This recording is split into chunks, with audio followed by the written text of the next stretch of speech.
Bueno, vamos a la palabra del Señor, vamos a ir al libro de Marcos, capítulo 8. Evangelio de Marcos, capítulo 8. Leemos la historia de un milagro.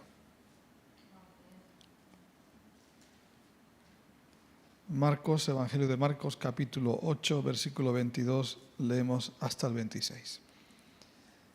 Dice la palabra del Señor que Jesús vino a Betsaida y le trajeron un ciego y rogaron a Jesús que lo tocase. Entonces Jesús, tomando la mano del ciego, le sacó fuera de la aldea y escupiendo en sus ojos, Jesús le puso las manos encima y le preguntó si él podía ver algo. Mirando el ciego, dijo: veo hombres como árboles, pero los veo que andan. Luego le puso otra vez las manos sobre los ojos y le hizo que mirase. Y dice la palabra que este hombre fue restablecido y vio de lejos y claramente a todos. Y entonces el Señor le dio esta instrucción. Enviándolo a su casa le dijo: no entres en la aldea, ni lo digas a nadie en la aldea. Amén. Oramos por el mensaje de la palabra del Señor allí en vuestras casas, y aquí oramos juntos al Señor. Padre, en el nombre de Jesús, queremos pedirte que una vez más tu palabra pueda hablar a nuestras vidas. Queremos oír tu voz, por encima de todo, oír tu voz.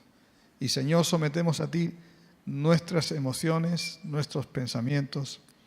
Señor, todo aquello que pueda estar en nosotros afectándonos, pudiera estar, Señor, perjudicándonos en cualquier área de nuestras vidas.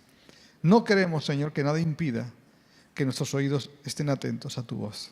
Señor, por eso renunciamos a todo lo que nos separe de ti, a todo lo que, Señor, impida tu obra en nuestras vidas.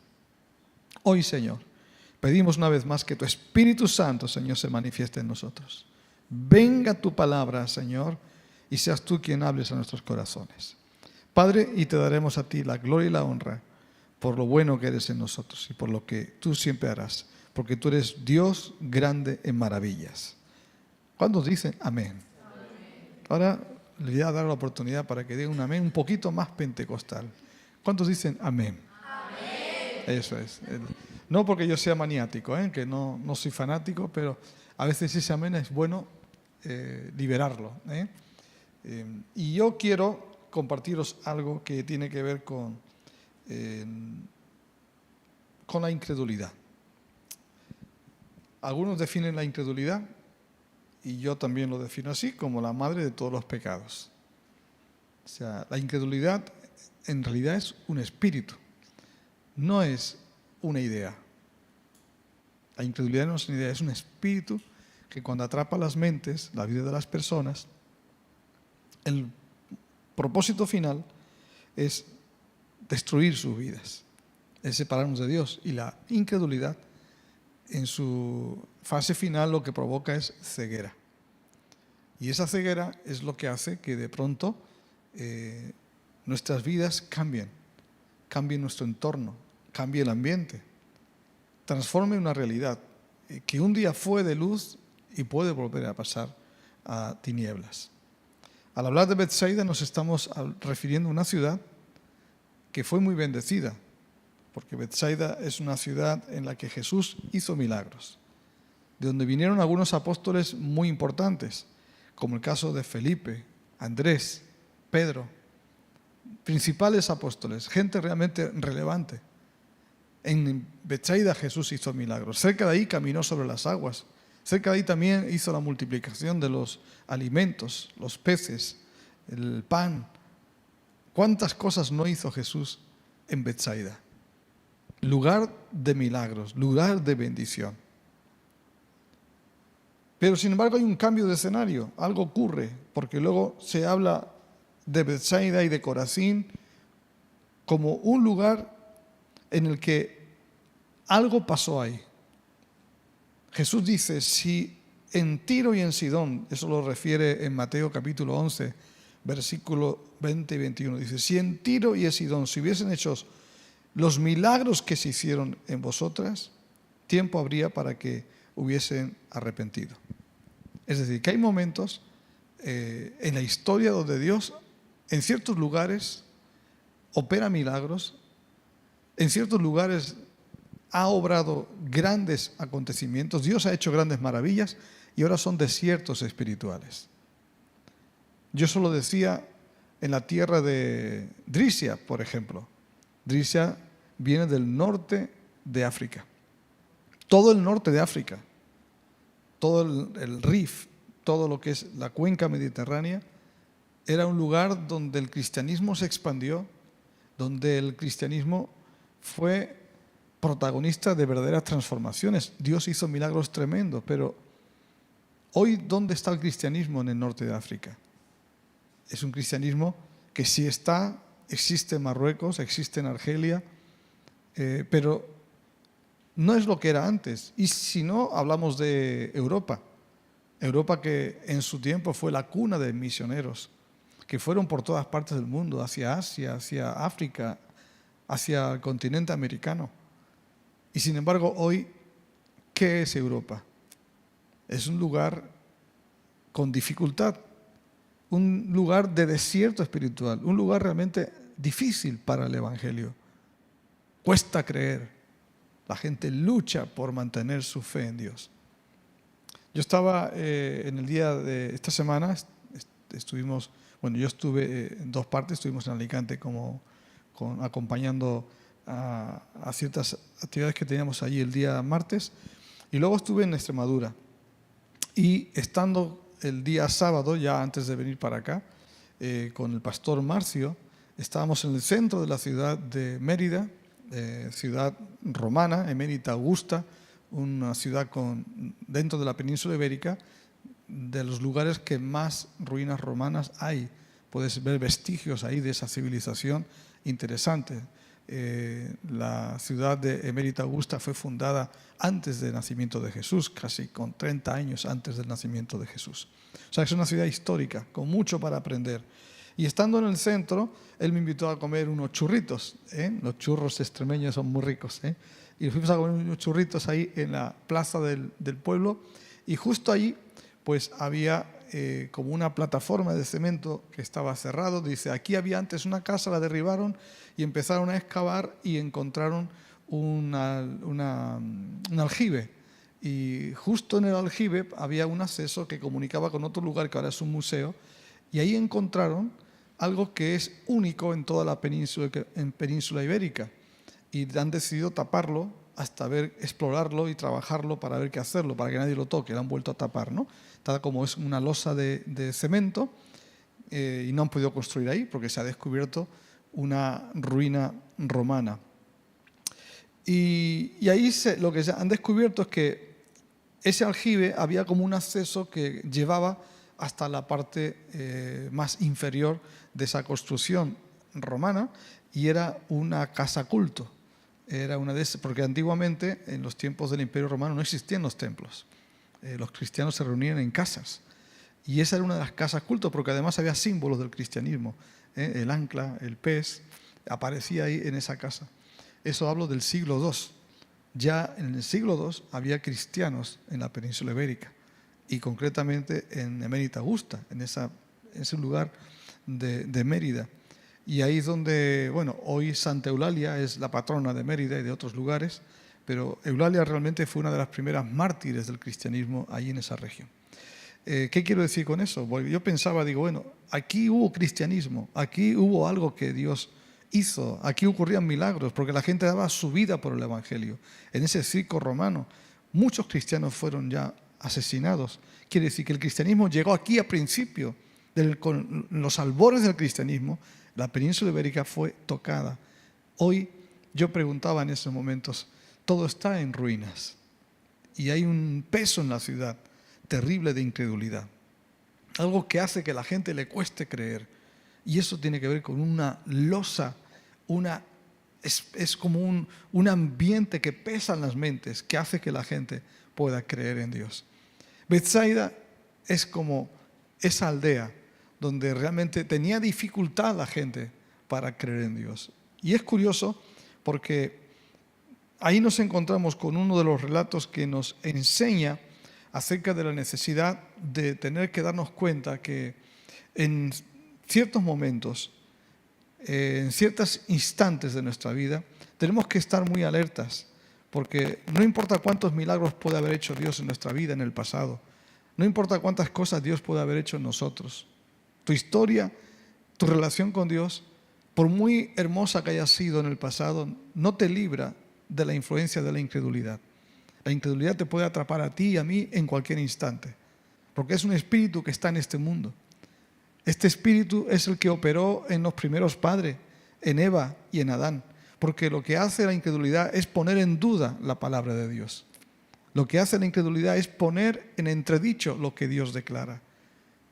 La incredulidad lo que hace no es que te lleve a negar a Dios, exactamente, porque podemos creer en Dios, podemos pensar que somos cristianos, pero la incredulidad te llega a limitar la capacidad de pensar que Dios tiene el poder de actuar en cada instante de tu vida, en cada momento. O sea que no es solamente no creer en Dios, no, es que la peor incredulidad es la incredulidad religiosa. Es lo que más daño nos hace, es lo que más realmente perjudica nuestras vidas. Porque un cristiano incrédulo es peor que un incrédulo no cristiano. Y esto es algo que realmente debemos de cuidar en nuestras vidas. Porque muchas de nuestras actitudes, muchas veces de nuestras maneras de actuar, de ser, es porque hemos limitado a Dios en nuestras vidas. Porque hemos dejado de confiar en su manifestación en nosotros. Y normalmente esa incredulidad a veces se hace manifiesta, sobre todo en el momento en que relajamos nuestra relación con Dios. Al fin y al cabo, yo creo que cuando yo os comento esto, os comento porque justamente yo estoy pensando en la necesidad de que Dios haga algo nuevo en Europa, que Dios haga algo nuevo en España, que el Espíritu Santo se derrame. Yo quiero un avivamiento en mi vida también. Pero una de las cosas que impiden todo avivamiento, todo despertar espiritual, es la incredulidad. La incredulidad crea frialdad espiritual. La incredulidad limita la acción de Dios. La incredulidad controla esa acción divina en nosotros. ¿Me estáis siguiendo? ¿Estáis escuchando esto? Es muy importante lo que estoy diciendo. Y no estamos ninguno de nosotros exentos de esa influencia. Por eso, importante que nos analicemos, que podamos darnos cuenta de cómo están nuestras vidas. Cuando no oramos, cuando el reunirnos se dificulta, cuando hay pecados con los que convivimos, cuando dejamos de amar, de perdonar, cuando la soberbia se apodera de nuestra mente, cuando de pronto dejamos de depender de Dios, cuando perdemos esa capacidad de reposar en Dios, confiar en Dios, cuando las circunstancias dominan nuestra mente, nuestra vida y nos lleva a tomar actitudes quizás que nos causan desasosiego, ansiedad, seguramente tiene que ver esto con algo que va con la incredulidad. Por eso Jesús, en este caso el apóstol Pablo, nos dice que es muy importante, cuidemos la incredulidad, porque cuando hay incredulidad dice que Satanás se le abre una puerta. Entonces dice que el Dios de este siglo cegó el entendimiento de los incrédulos. Mirad que la incredulidad es primero antes que la ceguera. O sea, la ceguera es posterior, es consecuencia de la incredulidad. O sea, cuando hay incredulidad, el Dios de este siglo dice que ciega el entendimiento de los incrédulos para que no resplandezca la luz del Evangelio. O sea, quiere decir que cuando damos espacio a la incredulidad, el enemigo va a actuar en nosotros. Por eso dije, es un tema espiritual. Es tan potente la incredulidad que nadie es capaz de desarraigarla del corazón. O sea, la incredulidad no la puede cambiar en nosotros nadie, ni el mejor de los predicadores, ni el mejor de los maestros, ni la persona que más te quiere. Cuando una persona es atrapada por la incredulidad, nadie puede moverte de ese estado. Nadie. Solamente alguien puede hacerlo. Dios. Por eso dice la palabra de Dios. Jesús dijo, yo os enviaré al Consolador. Y cuando venga el Consolador, Él convencerá al mundo. Solo Él. De pecado, de justicia y de juicio. O sea, el único que puede sacarnos de ese estado de incredulidad es la acción del Espíritu Santo. ¿Me está entendiendo? Entonces, para salir de la incredulidad, a veces alguien nos tiene que dar un empujoncito. Alguien tiene que llevarnos a ese encuentro con Jesús. Por eso, el invitar a las personas a la iglesia, si nosotros nos dejamos llevar por sus reacciones, por sus comentarios, por cómo actúan, por cómo las vemos, nunca los vamos a traer. ¿Me estáis entendiendo? ¿Y por qué no los traemos? Porque quizás la incredulidad nos está afectando. Pero nos podríamos sorprender si viniesen a la iglesia. ¿No puedes creer que el Espíritu Santo les pueda hablar? Torres más grandes han caído. De hecho, si nosotros estamos aquí, no es porque un día de pronto, fuimos muy inteligentes y descubrimos que Dios es. No somos inteligentes, es que el Espíritu Santo se reveló a nosotros. ¿Me estáis siguiendo? Entonces, esa acción del Espíritu Santo es la que permanentemente nos lleva a descubrir a ese Dios que todo lo puede, ese Dios que me ama, ese Dios que me quiere enseñar y sobre todo el Dios que me quiere dar luz para saber cómo vivir, cómo caminar, cómo actuar en cada circunstancia de nuestra vida. Vivimos constantemente bajo opresión, estamos continuamente perseguidos, estamos rodeados de angustia constante. Cuando no nos pasa una cosa, nos pasa otra. Siempre estamos viviendo el desgaste de las circunstancias de la vida. Y sin una fe viva en Dios, es muy difícil soportar la opresión. Pero no es una cosa, no hablo de ti, hablo de mí también. Estamos todos en el mismo barco. Entonces, necesitamos salir de ese ambiente de incredulidad. Necesitamos salir de ese espacio en el que el enemigo es su territorio. El enemigo tiene su territorio marcado y el territorio del enemigo es el territorio de las tinieblas. Y no hablo de un espacio necesariamente físico. Hablo de un estado en el que vivimos a veces rodeado de personas o de ambientes que de alguna forma nos acaban influenciando. Así que, ¿qué necesitamos que ocurra para que podamos vencer ese espíritu de incredulidad?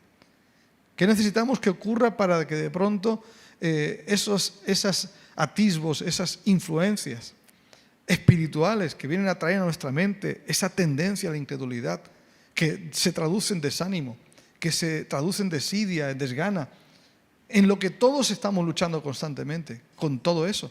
¿Qué puede pasar para que podamos, a pesar de las circunstancias, vivir en ese estado de victoria? Bueno, pues aquí tenemos un relato que nos ayuda a comprender algo de lo que yo trato de trasladarte. Lo que vemos en primer lugar es identificar Betsaida como un lugar que un día fue y ya no es. Esto también nos puede hablar a nosotros, porque yo estoy hablando hoy, no estoy hablando aquí a gente que nunca conoció a Dios. Hoy no estoy hablando de un mensaje evangelístico, estoy hablando a creyentes. Y yo creo que a veces los creyentes son atrapados por el estado de la incredulidad. Repito, no importa lo que Dios hizo en tu vida, es cómo estamos ahora. Y el momento en el que pasamos, el momento que atravesamos, puede ser Betsaida. Puede ser ese lugar llamado Betsaida. Es una aldea, es una convivencia de la que tenemos que salir. Un lugar de donde debemos de salir. Un ambiente de donde tenemos que salir. Y el único que te puede sacar de ahí es Jesús. Y ahí es donde vemos la acción de Dios. Vemos que alguien trae a Jesús a un ciego. Y el relato nos habla de que no era ciego de nacimiento, un ciego a posteriori, alguien que se volvió ciego, lo cual nos indica, y esto lo tenemos que tener siempre presente, que cuando la ceguera aparece en los evangelios, además de que es una cuestión de carácter físico, también siempre nos ilustra la realidad espiritual. Por tanto, este hombre un día vio, pero dejó de ver. Y dejó de ver en su vida, en la aldea. Dentro de Betsaida, él perdió la noción de esa visión espiritual. Algo pasó en él. No quiero especular sobre esto ni tampoco perderme en los detalles.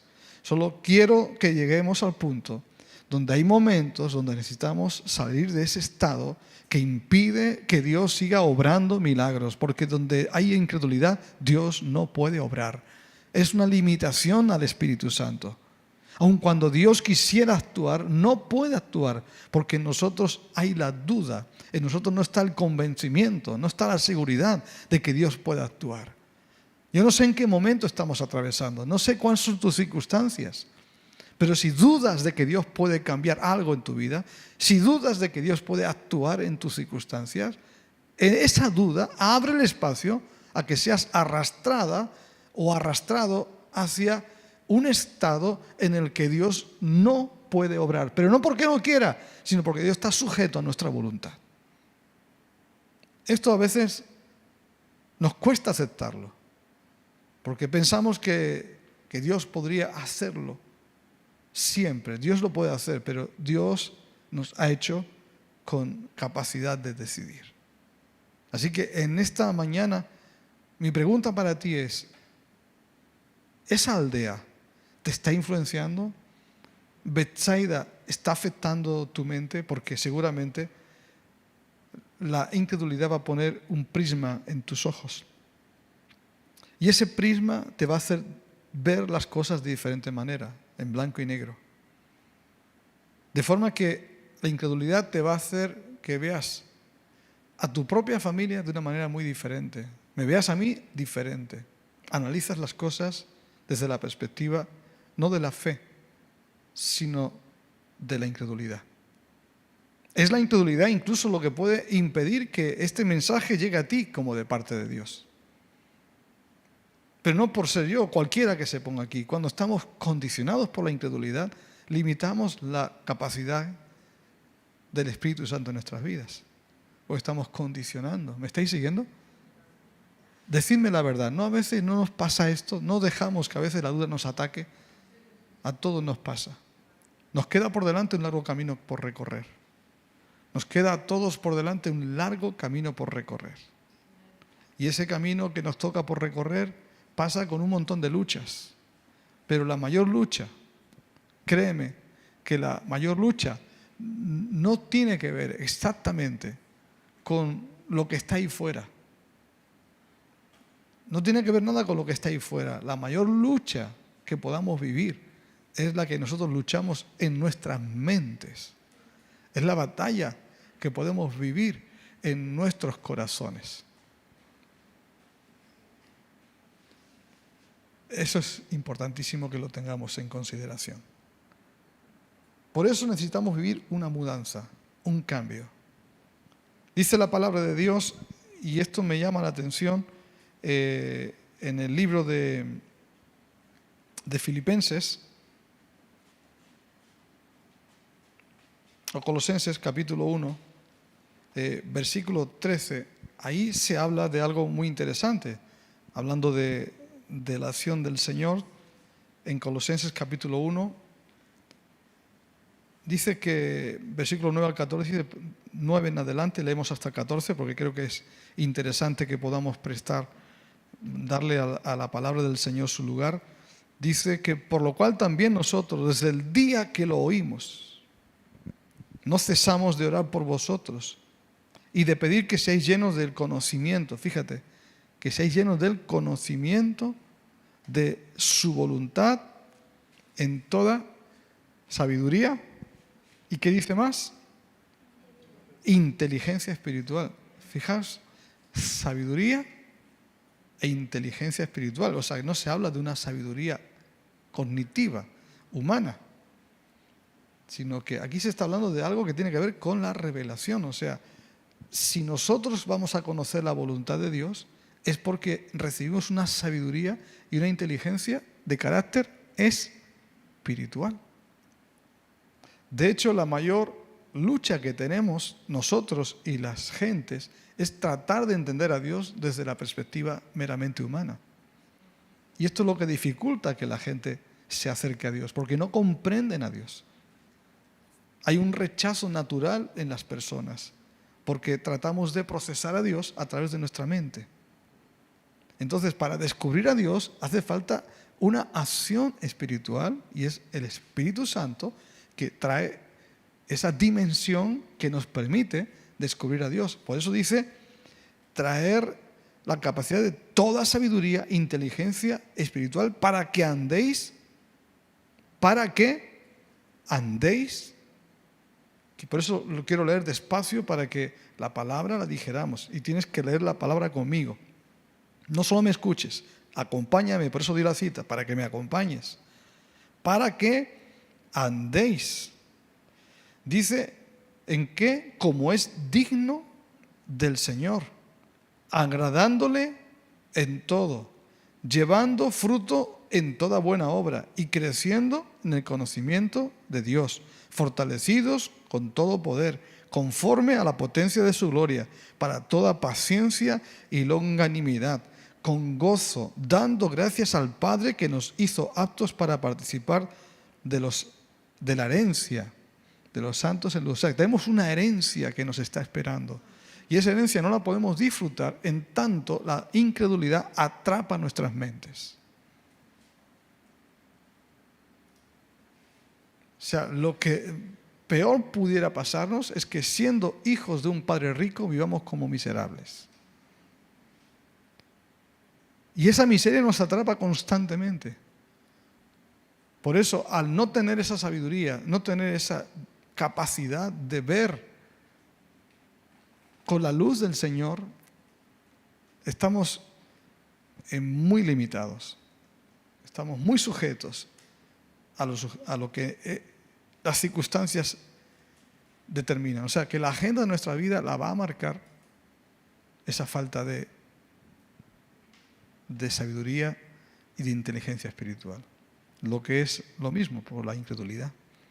Por eso dice que Él nos ha librado de la potestad de las tinieblas y nos ha trasladado al reino de su amado Hijo, en el que tenemos redención por su sangre y el perdón de nuestros pecados. Estoy hablando de doctrina. Os estoy enseñando fundamentos doctrinales. No estoy hablando de las emociones. Estoy apelando al espíritu de fe. Hablo para que podáis prestar atención a lo que el Señor nos está diciendo. Aquí se habla de una mudanza. Nos ha trasladado de un reino a otro. Las tinieblas son un reino. En el mundo de las tinieblas hay un reino que actúa y afecta nuestras vidas. Y mueve nuestras tendencias. Genera cultura. ¿Me estoy explicando? Este mundo está gobernado por una cultura marcada por un reino. Y cuando nosotros venimos a Jesús, lo que hace Jesús es crear una... ¿Cuántos habéis vivido una mudanza alguna vez? ¿Sí? ¿Sí? ¿Tú también has vivido una mudanza? ¿Sí? ¿Te has mudado? Sí. De un lugar a otro. O sea, aquí cuando se habla de traslado significa ser movido de un lugar a otro. Y esto no ocurre físicamente, sino hay un cambio, un chip. Recordad vuestra conversión. Cuando uno se convierte... Madre mía. Cuando uno se convierte, no, de pronto tú no experimentas como de pronto, ya me aprendí la Biblia de memoria. Sino que hay una luz. Ves las cosas de otra manera. ¿No? Entonces ha habido un cambio, como si te hubiesen cambiado el prisma. De pronto ves el mundo de otro color. Es un cambio. Hemos sido trasladados de las tinieblas a la luz. Betsaida es un lugar donde había luz, pero la incredulidad lo que causó fue que viniesen las tinieblas y comenzasen a dominar el espacio que Dios tenía antes controlado. En el nombre de Jesús yo creo que vienen milagros para tu vida. Viene una obra de Dios poderosa. Y lo único que lo puede impedir es que el ambiente de la incredulidad te arrastre, te succione, como si fuera un agujero negro, que es una energía que te atrapa y te quiere arrastrar para separarte de Dios y privarte de esa herencia en los santos. ¿Me está entendiendo? Repito que estoy hablando a personas que tienen una base de conocimiento de la Escritura. No estoy hablando a personas que nunca oyeron del Evangelio. No, este mensaje es para nosotros. Dios quiere sacarnos de la aldea de la incredulidad. Quiere sacarnos de toda influencia en la que el enemigo puede tomar ventaja en nosotros. Por eso yo digo, esta palabra es importante, porque esta palabra Dios me la recuerda pensando en la iglesia de Europa, pensando en los creyentes de Europa, pensando en los creyentes también de América, en los que un día vinieron y hoy están aquí con nosotros. Quiero recordarles que si nosotros no vivimos en ese proceso en el que Dios quiere actuar en nuestras vidas, la tendencia natural de todos nosotros es recular, volver hacia atrás. No tengo tiempo para entrar en todos los detalles de lo que esto significa, pero volviendo otra vez al pasaje de la palabra, notamos que quien saca de la aldea a este hombre ciego, que no sabemos cómo se llama, ¿quién fue? Jesús. Y dice la palabra que Jesús lo tomó de la mano y lo sacó fuera de la aldea. ¿Sabes? Repito, sin Dios tú no sales de ese lugar. Pero yo creo que a veces Dios usa una palabra, usa a alguien, hay una mano tendida, siempre habrá una mano tendida para que tú salgas de ese ambiente, de ese estado espiritual. Y yo creo que en estos momentos también el Señor quiere sacar a muchos creyentes de ese lugar. Siempre decimos, si todos los que un día conocieron al Señor estuvieran en las iglesias, no habría templos suficientes para poder albergar a tantos creyentes. ¿Dónde están? En Betsaida. ¿Me explico? Y no podemos decir que nosotros no lleguemos a estar ahí en un día. Si la incredulidad se introduce en tu vida, un día puedes acabar en Betsaida como tantos otros. Que Dios tenga misericordia. Amén. Recuerda lo que dije al principio, la incredulidad es la madre de todos los pecados. Porque si Eva hubiese creído a Dios, de este árbol no comerás, porque si tomases de este fruto, de cierto morirás. No le creyó a Dios, le hizo más caso a la serpiente. Y la duda abrió la puerta al mismo diablo. Todos luchamos con la duda, desde la más pequeñita que está aquí hasta el más mayor de todos vosotros, que ¿quién es? Salo, ¿no? No, Salo no es. No. Graciela, ahí está. Dos señoras, una señorita y una señora. Todos, desde los niños, también les cuesta creer en Dios. Y una de las cosas que hace a veces el enemigo, traer pensamientos de incredulidad para decir Dios no existe, Dios no puede hacerlo. ¿A que sí? Muchas veces todos luchamos con eso, pero Dios quiere sacarnos de ese estado. Yo quiero creer que Dios va a traer un avivamiento a este país. Vamos a ver a muchos salir de Betsaida. Vamos a verlo, para entrar en un proceso en el que Dios nos va a tratar. Cada vez que vemos a Jesús sanar a un ciego, lo hace de forma diferente, nunca es igual. Y este milagro que ocurre aquí es uno de los milagros más raros que hay, porque vemos una serie de acontecimientos. El primer paso para que Dios obre un milagro es que tiene que salir de Betsaida. ¿Tú quieres un milagro en tu vida? ¿Tú quieres que Dios obre en tu vida? Tienes que salir de ese ambiente. Tienes que salir de todo espíritu de incredulidad. Porque con la incredulidad no puedes ver la obra de Dios. Limita la acción de Dios. Entonces, sale de la aldea, inmediatamente lo que tú ves, si vas al Evangelio, ¿qué es lo que ves? A Jesús poniendo su mano sobre este ciego. Y lo primero que hace es tocarle, y cuando Jesús toca a este ciego, le pregunta, ¿puedes ver? ¿Y qué dijo?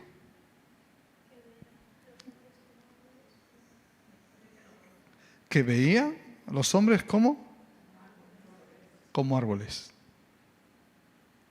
Quiere decir, veía, empezó a ver, pero no veía por completo. Pero hay algo importante, ya comenzó Dios a actuar. Te quiero hablar de esto porque hay algo que a nosotros a veces nos cuesta aceptar. Y es que nosotros no tenemos paciencia a veces en los tratos de Dios con nuestra vida. Somos muy impacientes.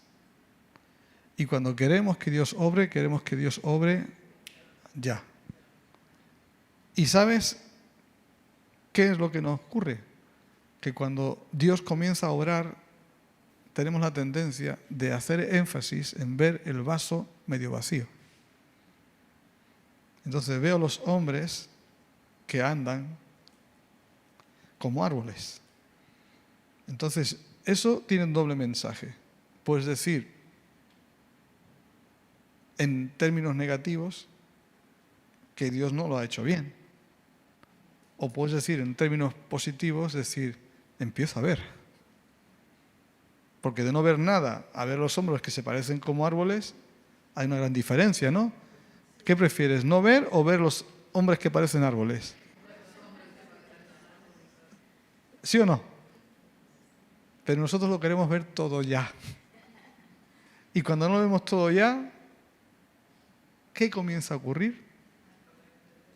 Volvemos a abrir el espacio a la incredulidad. Entonces, a veces Dios quiere que nosotros aprendamos a luchar con la incredulidad.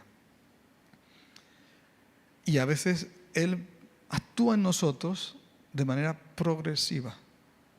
Pero recuerda lo que dice la palabra de Dios en Filipenses capítulo 1, versículo 6. A ver si alguien lo sabe. Filipenses capítulo 1, versículo 6. Voy a darte la pista. Estoy persuadido de esto. Que el que empezó la buena obra en vosotros, Él la perfeccionará. ¿Amén? ¿Cuántos lo creéis? ¿Amén? Así que estoy persuadido de esto, que el que comenzó en vosotros la buena obra, la perfeccionará hasta el día de Jesucristo. Quiere decir que probablemente hasta que lo veas todo con claridad y lo veas, llegará el día de Jesucristo, donde aprenderás a comprender todo. Mientras tanto, lo ves todo como un espejo. Al espejo, en el sentido romano, donde no veías una imagen completamente clara. Estamos todos en un proceso donde no siempre lo vamos a ver todo claro, pero lo que sí estamos claros es que yo estoy persuadido, estoy convencido.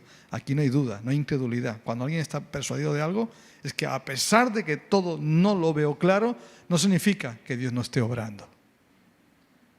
Entonces yo te animo a que no dejes que la incredulidad estorbe la obra de Dios. Porque lo que Dios está queriendo hacer es que nos quiere sacar del ambiente de incredulidad para introducirnos dentro de un proceso. El proceso del crecimiento, el proceso de descubrir la importancia que es creerle a Dios, que Él sabe lo que hace, que la luz es algo que tiene que ver con la comprensión. Estamos hablando de la luz como la revelación, la luz como lo que ilumina nuestras mentes. La luz es lo que trae sabiduría, inteligencia espiritual. O sea, uno no aprende todo de momento, uno no comprende todo de momento, es algo que tiene que ir creciendo. Por eso dice la palabra de Dios que la senda de los justos es como la aurora, como la luz de la aurora, que va en aumento hasta que el día es perfecto. El camino de los impíos es como la oscuridad, que no saben dónde van y siempre tropiezan. ¿Me estáis siguiendo? Entonces, es algo que tiene que ir aumentando. Nunca comienzas sabiendo todo. Y siempre te acostarás sabiendo algo nuevo. Pero al día siguiente vuelves a empezar.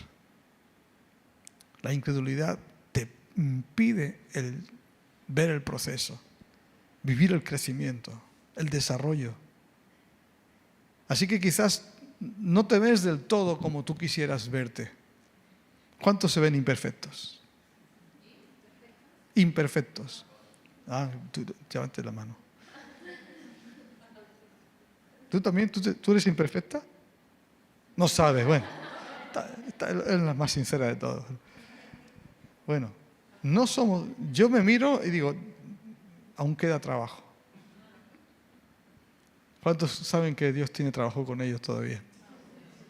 Pero ¿vas a negar que Dios obró en ti? ¿Tú puedes negar que Dios está comenzando a hacer algo nuevo? No dejes que la incredulidad detenga ese proceso de perfección. Aunque sigas viendo a los árboles o que veas al tronco. Mira qué tronco. No dejes que nada limite la obra de Dios. Dios te saca de la aldea para comenzar una nueva obra en tu vida. Amén. Entonces, queremos ir rápido, quisiéramos ser perfectos, quisiéramos que todo estuviera hecho. Pero esto tiene que ver justamente, además, con el proceso que en la iglesia tenemos que vivir. Por eso yo les animo a que sean discípulos. No solamente sean creyentes, no solamente sean miembros de la iglesia. Hagamos una iglesia de discípulos, construyamos una iglesia de discípulos. El discípulo es el que siempre está aprendiendo, el que siempre está siendo perfeccionado, el que siempre entiende que algo nuevo tiene que aprender. Y yo os confieso que me siento un discípulo, total discípulo, o sea, porque siempre descubro algo nuevo de parte de Dios. Pero al final, ¿qué es lo que Dios promete? Bueno, hay algo interesante dentro de este relato. Dice que cuando Jesús tocó al ciego por segunda vez, ¿qué dice la palabra? A ver, los que estáis ahí con la palabra. Os animo acá que es un poquito ejercicio. Esto de los móviles a mí como que está bien, pero a veces es más lento, ¿no? A ver, pero bueno, vamos a practicar. ¿Qué dice? ¿Qué pasó después del segundo toque? ¿Qué fue qué? Fue restablecido. Restablecido. Hay versiones que cambian un poquito el término, pero aquí tenemos que ajustarnos a lo que es este término. Dice que fue restablecido. Y aquí restablecer significa restituir, devolver, reponer, restaurar. Y dice que además llegó a ver de manera, veía de lejos y con claridad. O sea, ¿cuántos habéis ido al oculista? Veo que casi solamente tenemos Salo y yo gafas aquí, ¿no? Hoy. Tú y yo somos los gafotas hoy, ¿eh? Algunos la necesitan, pero no la usan. Ah, no. También Carmen, ¿no? Miriam. Lidia. Eso. ¿Qué diferencia hay, no? Cuando te quitas la gafa y te la pones. Quítate las gafas. ¿Cómo me ves? Como un árbol, dice. Como un tronco. Ahora, ¿cómo ves? De lejos y claro, ¿no? Bueno, así es la acción de Dios. O sea, tú no lo ves claro, ¿verdad? Hay cosas que no ves claro. ¿Tú ves claro el futuro? No siempre. ¿Sabéis lo que te puede hacer ver claro el futuro? La sabiduría de Dios. La gracia de Dios. Que a pesar de que todo está en nebulosa, esa obra de Dios te permite ver el futuro con visión de futuro, de lejos, más allá de las montañas. Eso es la revelación. No es sabiduría carnal, no es que de pronto alguien te lo demostró, no, es una convicción, es espiritual. ¿Me estáis siguiendo? Entonces cuando Él actúa, te hará ver eso y te va a restablecer la capacidad de ver a Dios obrando en tu vida. Dios no acabó contigo y seguirá trabajando. Pero si estás en la aldea, el proceso se detiene. Y a veces Dios tiene que volver a comenzar. Por eso, muchas veces cuando dejamos a Dios obrar en cuando impedimos a Dios y caemos en las garras de ese ambiente, Dios tiene que volver a comenzar el proceso para restaurarnos. Amén. ¿Me estáis siguiendo? O sea, estoy hablando con distintas perspectivas. Estoy hablando de una realidad social en la que vivimos, como España, Europa. He hecho una referencia a ámbitos, realidades históricas, de cómo la iglesia retrocede, de cómo la iglesia pierde espacio, y cuando la iglesia pierde espacio, el diablo lo ocupa. Y los espacios vacíos que nosotros dejemos los va a ocupar el diablo. Pero también estoy hablando de la necesidad de que la iglesia y nuestra iglesia entienda que la vida cristiana es de discipulado, es de continuo crecimiento, de estar siempre dejándonos llevar por ese proceso, poner siempre el acento sobre lo que Dios está haciendo, no sobre lo que falta por hacer. Y eso te va a ayudar a ti también a descansar en Dios, de que Él está obrando. No dejes que nadie te ponga ese acento negativo y te señale la parte negativa de ti. Pero al mismo tiempo tú aprende a confesar la bendición de Dios sobre los demás. Y comienza a declarar que Dios está obrando en la vida de otros. Amén. Es muy importante. Y por último, hay un aspecto que tiene que ver con ese mandato. Y con esto cierro el mensaje de hoy. Y esto es algo que nos tiene que el Señor recordar constantemente. Que hay ciertos peligros, que hay ciertas señales de tráfico que no se pueden saltar. Uno. Aquí hay una señal de prohibido. Y es que Jesús le dijo, no vuelvas a la aldea. Vete a tu lugar. Tu lugar no es la aldea, vete a tu lugar. No vuelvas a la aldea. Es decir, que tiene que haber un punto de no retorno, tiene que haber una determinación de no volver de donde Dios te sacó. Repito que no hablo de una cuestión de carácter geográfico. La conversión es dar la vuelta, dar la espalda a Betsaida. La conversión es dar la vuelta, dando la espalda a Betsaida y caminando hacia Jesús. Y yendo hacia el lugar de propósito, yendo hacia el lugar que Dios ha determinado para mí. Y Dios dice, si vuelves a la aldea, pierde la perspectiva. Y sabes que el enemigo continuamente buscará la manera de entretenerte y mirar hacia atrás. Y esto ocurre solamente cuando dejas que la duda se introduzca en tu corazón. La duda llama a la puerta todos los días. Y siempre trabaja a través de los sentimientos. El diablo trabaja sobre los sentidos, no sobre la inteligencia. Siempre va a manejar tus emociones. Y las emociones siempre te van a hacer ver las cosas desde la perspectiva de lo negativo.